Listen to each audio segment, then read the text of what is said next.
Hey guys, welcome back to our channel. जैसा कि आप सबको पता है, हम यहाँ पे करते हैं तैयारी सभी राज्यों के टीटी प्रश्न पत्रों की। और फिलहाल यहाँ पे तैयारी चल रही है डीडब्ल्यूसी के नेक्स्ट लेवल, यानी कि हम बात करें यहाँ पे सीटेट और उसके साथ में अदर स्टेट टीटीज की, which is crucial for exams. तो चलिए बिना देर के शुरू करेंगे आज का वीडियो। और इस वीडियो में हम बात करने वाले हैं बाल विकास की, यानी कि चाइल्ड डेवलपमेंट के क्वेश्चन आंसर्स की, जो कि इम्पॉर्टेंट है, क्रूशियल है आपके एग्जाम्स के लिए। चलिए, फॉरेन क्वेश्चंस तक तो हमने ऑलरेडी पिछले वीडियो में डिस्कस कर ही लिया था। नाउ इस वीडियो में हम देखेंगे 15 से। तो चलिए देखते हैं पहला क्वेश्चन हमारा कहता है क्या कि भाई बच्चे के उचित विकास को सुनिश्चित करने के लिए उसका स्वास्थ्य जो है, शारीरिक विकास एक जो है वो महत्वपूर्ण आवश्यकता है। ये क्या कथन जो है वो कैसा है, सही है, गलत है या क्या है? सही है, क्योंकि विकास क्रम में जो है शारीरिक विकास सबसे पहले स्थान पे आता है। सही है, क्योंकि शारीरिक विकास जो है विकास के अन्य पक्षों के साथ अंतर संबंधित है। गलत है, क्योंकि शारीरिक विकास जो है विकास के अन्य पक्षों को किसी भी प्रकार से प्रभावित नहीं करता। या फिर गलत हो सकता है, क्योंकि विकास जो है वो नितांत व्यक्तिगत मामला होता है। तो देखिए, जहाँ तक हम बात करते हैं किसी भी बच्चे के संपूर्ण विकास की, तो संपूर्ण विकास में शारीरिक विकास जो है वो अन्य पक्षों के साथ जो है वो मिलता है, यानी कि अंतर संबंधित होता है। और बच्चों के द्वारा जो भी यहाँ पे उनका शारीरिक विकास ही अगर नहीं होगा तो बाकी सारी चीज़ें कैसे होंगी, बौद्धिक विकास कैसे होगा? सबसे पहले क्या मेन होता है, शारीरिक विकास, ठीक है, जो कि बाकी सारी क्रियाओं के साथ जो है वो अंतर संबंधित है, यानी कि को रिलेटेड है। तो यहाँ पे आपका जो बी ऑप्शन है सही है, ये कि शारीरिक विकास जो है एक महत्वपूर्ण आवश्यकता है किसी भी बच्चे के उचित विकास के लिए। और ये जो है वो शारीरिक विकास विकास के अन्य पक्षों के साथ जो है वो को रिलेट करता है, अंतर संबंधित है, यानी कि बी ऑप्शन जो है वो आपका करेक्ट है। अगला क्वेश्चन हमारा कहता है कि इरफान जो है वो खिलौनों को तोड़ता है और उनके पुर्जों को देखने के लिए उन्हें अलग अलग कर देता है। तो आप क्या करेंगे? भाई उसे जिज्ञासु स्वभाव को जो है प्रोत्साहित करेंगे, उसकी ऊर्जा को जो है वो सही दिशा में संचारित करेंगे, या फिर उसे समझाएंगे कि खिलौनों को कभी तोड़ना नहीं चाहिए, या फिर इरफान को खिलौने से कभी खेलने ही नहीं देंगे, या फिर उस पर जो है हमेशा हम नज़र रखेंगे। तो देखिए, नज़र नहीं रखना है, नज़र नहीं लगाना है, खिलौनों से जो है वो उनको खेलने नहीं देना, ऐसा तो करना ही नहीं है। भाई बच्चा है, किससे खेलेगा? तो उनकी जो जिज्ञासु स्वभाव है, जो क्यूरियोसिटी उसके अंदर डेवलप हो रही है, उसको हम मोटिवेट करेंगे, प्रोत्साहित करेंगे, और उसकी ऊर्जा को, जो उसकी एनर्जी है, उसको हम एक पॉजिटिव डायरेक्शन में यूज़ करेंगे। यानी कि आपका पहला ही उत्तर यहाँ पे जो है वो बिल्कुल सही है। अगला क्वेश्चन हमारा कहता है भाई बच्चे के जो विकास है इसके सिद्धांतों को समझना शिक्षक की सहायता करता है किस रूप में? शिक्षार्थियों को कि क्या पढ़ाना चाहिए या औचित्य स्थापित करने में, शिक्षार्थियों के भिन्न अधिगम शैलियों को प्रभावी रूप में संबोधित करने में, शिक्षार्थी के सामाजिक स्तर को पहचानने में, या फिर शिक्षार्थी की आर्थिक पृष्ठभूमि को पहचानने में। तो देखिए, बात करते हैं यहाँ पे बच्चों के विकास के सिद्धांत को अगर समझना है शिक्षक के लिए, तो ये जो है वो एक बहुत ही इम्पॉर्टेंट स्टेज हो जाती है। और इसके माध्यम से शिक्षक जो है बच्चों की रुचि हो गई, उनके व्यवहार हो गए, संवेग हो गए, उनके जो वो सही दिशा में जो है वो उसे निर्देशित बच्चे के वो कर सकते हैं। और इनकी आवश्यकताओं को ध्यान में रख के जो है वो अपनी शिक्षण शैलियों का जो है निर्माण भी करता है टीचर। तो उन्हें जो है एक प्रभाविक रूप से जो है वो संचालित कर सकता है। तो यहाँ पे अगर हम बात करें सही आंसर की ना, तो जो बच्चे के विकास को, सिद्धांतों को समझना शिक्षक की जो सहायता करता है, इसमें यह है शिक्षार्थियों की जो भिन्न भिन्न अधिगम शैलियाँ हैं इसको प्रभावी रूप में संबोधित करने में इनको जो है वो यूजफुल होता है। अगला क्वेश्चन हमारा कहता है कि भाई प्रत्येक जो शिक्षार्थी है वो स्वयं में विशिष्ट है। Everyone is unique, we are knowing it, है ना?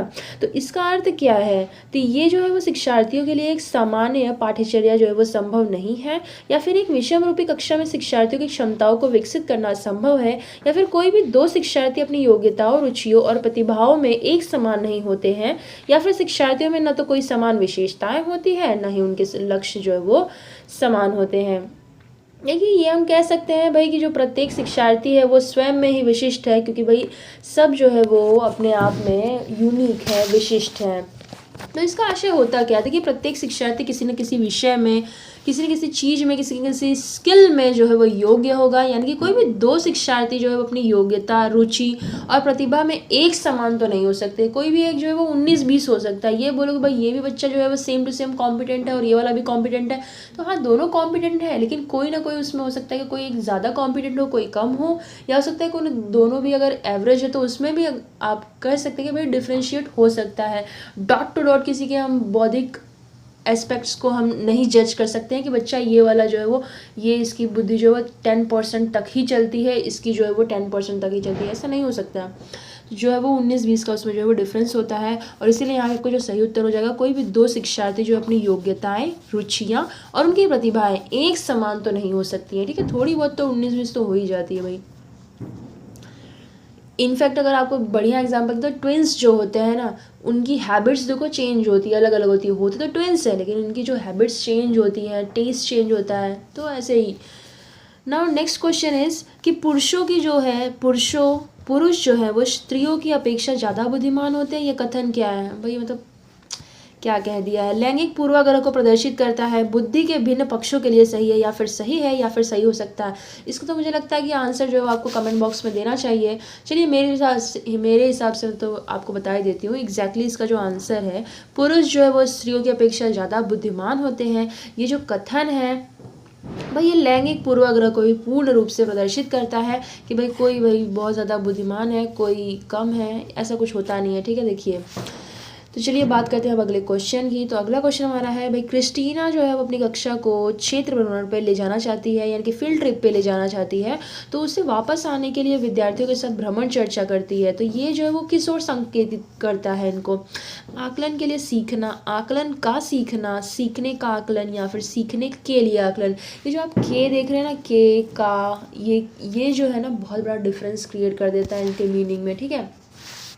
यहाँ पे जो है शिक्षार्थी जो मतलब क्रिस्टीना है, वो एक टीचर है और ये जो है वो फील्ड ट्रिप पे अपने बच्चे को ले जाती है और वहाँ से विद्यार्थियों को फील्ड ट्रिप से जो है वो लेके आती है, तो वहाँ पे चर्चा करती है। तो चर्चा जो है वो किसकी ओर संकेत कर रहा है? तो ये हम कह सकते हैं किसी भी प्रकार की जो शिक्षार्थी है, इनको जो है वो प्रायोगिक और व्यवहारिक ज्ञान देकर उसके बाद जो है उस विषय पर अगर हम चर्चा करते हैं तो ये देखा जाता है कि भाई शिक्षार्थी कितना सीखा है, उसके सीखने में क्या क्या त्रुटियाँ हो गई हैं या फिर उससे कितना आता है, ये जजमेंट जो है इसका हम पता लगाते हैं और उसमें मतलब पुनः सुधार करने का भी प्रयास हम कर पाते हैं। तो यहाँ पे एग्जैक्टली ये सीखने का आकलन है, ठीक है। हम जो सीख के आए हैं उसका आकलन हो रहा है, असेसमेंट हो रहा है, लर्निंग फॉर असेसमेंट हो रहा है, ठीक है। लर्निंग ऑफ असेसमेंट यहाँ पे हो रहा है और सीखने का आकलन जैसे कि हम हिंदी में कहते हैं। तो ये जो है ये क्या कर रही है, ये जो है वो सीखने का आकलन, एग्जैक्टली बच्चों ने क्या सीखा है, कितना सीखा है, उसको जो है वो असेस कर रही हैं, जज कर रही हैं, उसको जो है वो माप रही हैं या कह सकते हैं उसका आकलन कर रही हैं। तो सी ऑप्शन आपका यहाँ पे बिल्कुल सही है। बात करते हैं हमारे अगले क्वेश्चन की। तो नेक्स्ट क्वेश्चन हमारा कहता है यहाँ पे, मानव विकास जो है वो कुछ विशेष सिद्धांतों पर आधारित होता है। जी बिल्कुल सही कहा गया है। तो निम्नलिखित में से कौन सा जो है मानव विकास का सिद्धांत नहीं है? सामान्य से विशिष्ट, प्रतिवर्ती, निरंतरता या फिर अनुक्रमिकता। तो देखिए यहाँ पे जो अगर हम सही उत्तर की बात करें तो प्रतिवर्ती जो है, ये प्रतिवर्ती जो है ना, ये तो मतलब बोलते हैं ना फर्स्ट टाइम ऐसे सुना है। तो ये मानव विकास का सिद्धांत तो नहीं है, लेकिन प्रतिवर्ती जो है इस शब्द का मीनिंग होता है कि भाई पुनः से प्रारंभ करना, है ना, स्टार्टिंग से, फिर से बिगिनिंग से स्टार्ट करना। इसका मीनिंग, प्रतिवर्ती का मीनिंग होता है बिगिनिंग से स्टार्ट करना, यानी कि पुनः प्रारंभ करना।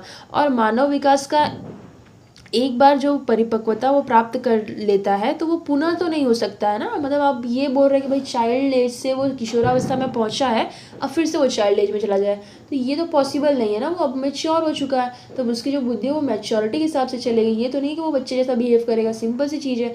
प्रतिवर्ती मतलब होता है बिगनिंग से स्टार्ट करना, और ये जो है ये मानव विकास का सिद्धांत जो है बिल्कुल भी नहीं आता है। सामान्य से विशिष्ट की ओर होता है, जो बिल्कुल निरंतरता का सिद्धांत ये तो हम पढ़ते ही आ रहे हैं। अनुक्रमकता का भी सिद्धांत ये जो हमने पढ़ा है, लेकिन ये जो है ये नहीं होता है, यानी कि बी ऑप्शन आपका करेक्ट है इस क्वेश्चन के हिसाब से। बात करते हैं अगले क्वेश्चन की। तो निःशक्त बच्चों के लिए भाई कौन सा समेकित शिक्षा की केंद्रीय परियोजना जो है वो परियोजित योजना का उद्देश्य है? डैश में निःशक्त बच्चों के शैक्षिक अवसर जो है वो उपलब्ध कराना। क्वेश्चन एक बार हम फिर से रीड करते हैं। निःशक्त बच्चों के लिए समेकित शिक्षा की केंद्रीय प्रायोजित योजना का उद्देश्य है डैश में निःशक्त बच्चों को शैक्षिक अवसर उपलब्ध कराना। तो ये किस लिए है? ये क्या मुक्त विद्यालयों के लिए है, ब्लाइंड रिलीफ एसोसिएशन के विद्यालयों के लिए है, नियमित विद्यालयों के लिए या फिर विशेष विद्यालयों के लिए, रेगुलर स्कूल्स के लिए या फिर जो है अपना जनरल जो है स्कूल्स के लिए होता है, विशेष स्कूल के लिए कह सकते हैं, स्पेसिफिक स्कूलों के लिए अपना। तो यहाँ पे देखिए निःशक्त बच्चों के लिए जो है वो समेकित शिक्षा का केंद्रीय प्रायोजित जो योजना है इसका उद्देश्य होता है कि भाई निःशक्त बच्चों को जो है शिक्षा का अवसर जो है वो उपलब्ध हो। तो ये जो है ये नियमित जो है बच्चे ताकि आ सके। तो यहाँ पे जो है ना ये नियमित विद्यालय वाले जो बच्चे हैं ना, यहाँ पे सी ऑप्शन है, सॉरी।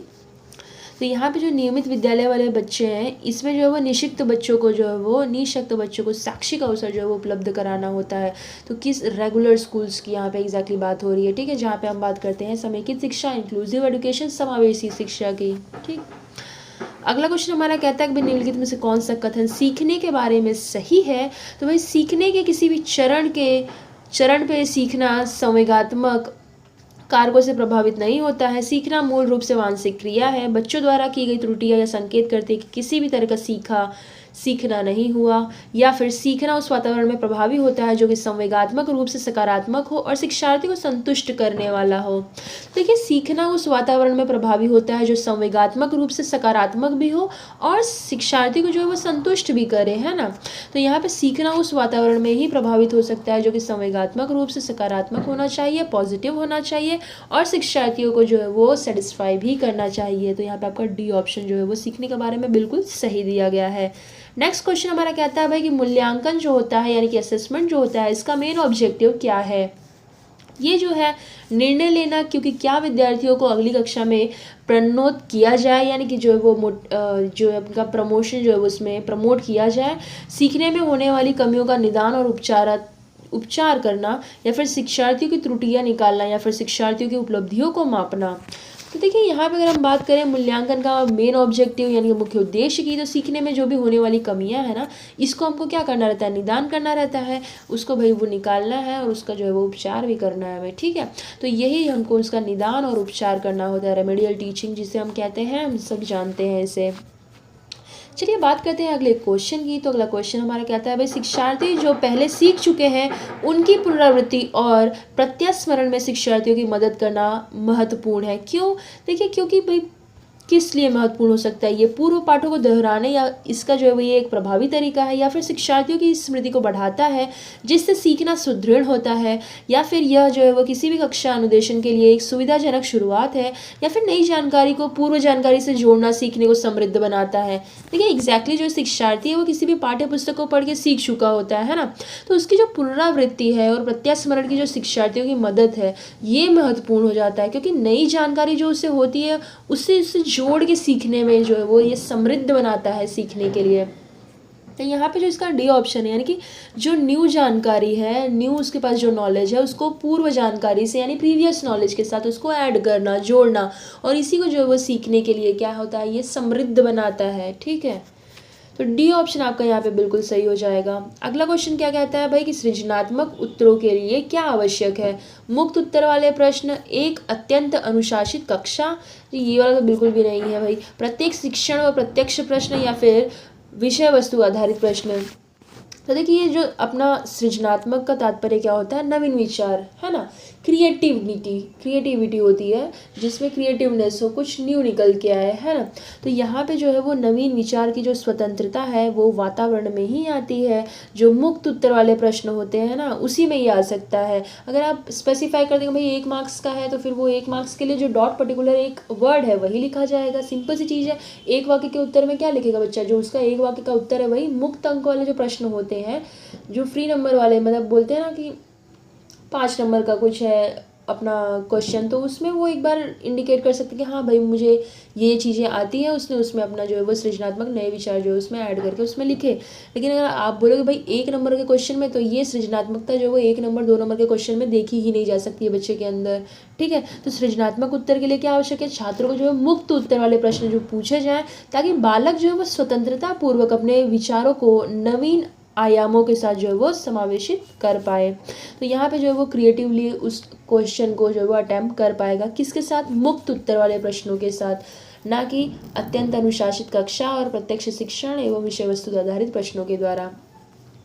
अगला क्वेश्चन हमारा कहता है भाई कि शिक्षार्थियों को डैश के लिए प्रोत्साहित नहीं करना चाहिए। किस लिए भाई, अधिक से अधिक पाठ्यगामी क्रियाओं में हिस्सा लेने के लिए, यानी कि जो भी पाठ से रिलेटेड को-रिलेटेड एक्टिविटीज़ है उसमें हिस्सा लेने के लिए जो है वो उनको नहीं बोलना चाहिए, या फिर शिक्षक जो पूछते हैं उन सभी प्रश्नों के उत्तर याद करने के लिए, या फिर कक्षा के अंदर व बाहर अधिक से अधिक प्रश्न पूछे जाएं, या फिर समूह कार्य में दूसरे शिक्षकों के साथ जो है वो शिक्षार्थियों के साथ जो है वो सक्रिय रूप से अंतःक्रिया करने। देखिए एग्जैक्टली यहाँ पे शिक्षार्थियों के लिए पूछा गया है, तो इसको बताने से पहले मैं आपको बता दूँ, अगर चैनल को अभी तक आपने सब्सक्राइब नहीं किया तो भाई सब्सक्राइब कर लें, लाइक वाइक अगर कर देंगे बड़ा बढ़िया है। तो यहाँ पे जो इसका आंसर है, आंसर की बात अगर हम करते हैं तो एक शिक्षक को क्या चाहिए, एक शिक्षक को शिक्षार्थियों को कभी भी प्रश्नों के उत्तर याद रखने के लिए प्रोत्साहित नहीं करना चाहिए, बल्कि उस प्रश्न के उत्तर को पढ़कर उसे समझने के लिए प्रोत्साहित करना चाहिए। समझ रहे हैं आप? एग्जैक्टली देखिए शिक्षक को क्या चाहिए, शिक्षार्थियों को कभी भी प्रश्न के उत्तर याद रखने के लिए उसको प्रोत्साहित नहीं करना कि भाई तुमको रट्टा मार के आना है, तुम्हें ये प्रश्न के उत्तर आने ही चाहिए, ये नहीं करना है। हमें क्या करना है, बच्चे को उस प्रश्न के उत्तर को पढ़ के समझ ले वो उसे, और समझ के उसका उत्तर दे पाए। यही सबसे बड़ी कला होती है जो एक टीचर, इसी को कहते हैं ना आर्ट। तो ये जो है वो टीचर एक बच्चे के अंदर जो है ये फीड कर सकता है ये चीज़। तो यही जो है इसका मेन, इसका एग्जैक्टली यहाँ पे आपका आंसर यहाँ पे दिया है कि भाई शिक्षक जो है वो,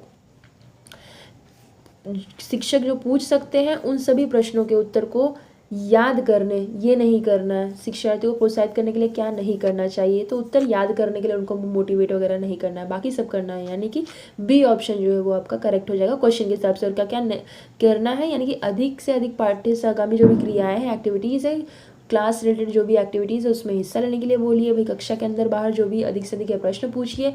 और समूह कार्य यानी कि जो ग्रुप वर्क है, इसमें जो है शिक्षार्थियों के साथ सक्रिय रूप से यानी कि पॉजिटिव रूप से जो है वो, एक्टिव रूप से जो है वो कोरिलेशन जो है वो करने के लिए, अंतर्क्रिया करने के लिए कहा जाए। तो बात करते हैं यहाँ पे, भाई एंड हो गया क्वेश्चंस। तो चलिए गाइस, आज की वीडियो में बस इतना ही, मिलते हैं अपने अगले वीडियो में, तब तक के लिए जय हिंद।